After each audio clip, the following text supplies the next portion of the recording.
I was angry at God. You've been wronged. You've been hurt. You've been cheated, and you are angry at God.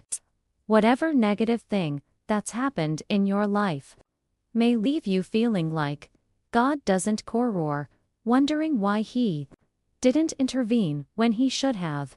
How can you possibly trust Him? Isn't He supposed to love you? Maybe you're not even sure He exists.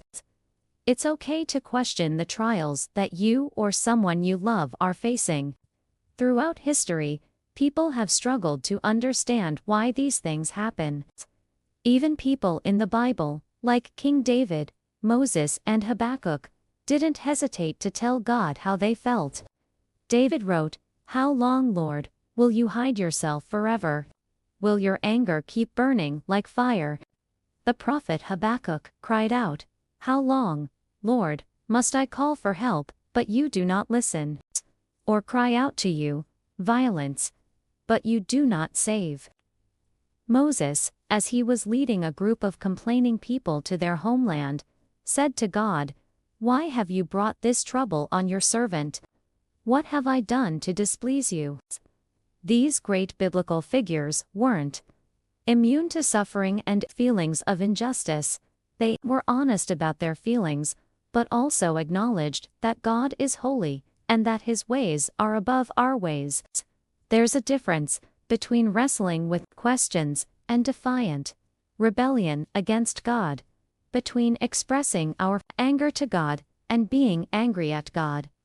The first is perfectly fine and even healthy, but it's not okay to be mad at God. As imperfect, finite people, it's not our place to be angry with an all-powerful God. He sees the big picture, we don't. He holds the world in balance, we don't. So what right do we have to disapprove of what He allows?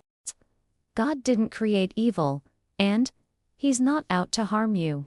Whatever you've experienced isn't a personal attack from God, but either a result of the evil and unfairness in the world, or a refining by God to ultimately strengthen you because of His love for you.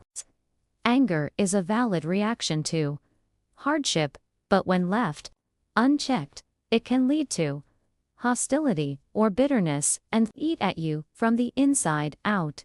That's why the Bible says in Ephesians 4:26, "Be angry, and do not sin," because when we give anger a foothold, it can lead to all kinds of negative thoughts and actions. The burden you bear, the problem you face, the affliction you can't shake, it may be painful, overwhelming, and frustrating. Whatever it is, there's nothing wrong with telling God about it. In fact, He already knows. Just be sure you're not directing your anger at the one who loves you and wants to help you through it. Don't let anger drive a wedge between you and God. Discover the depth of His love for you today.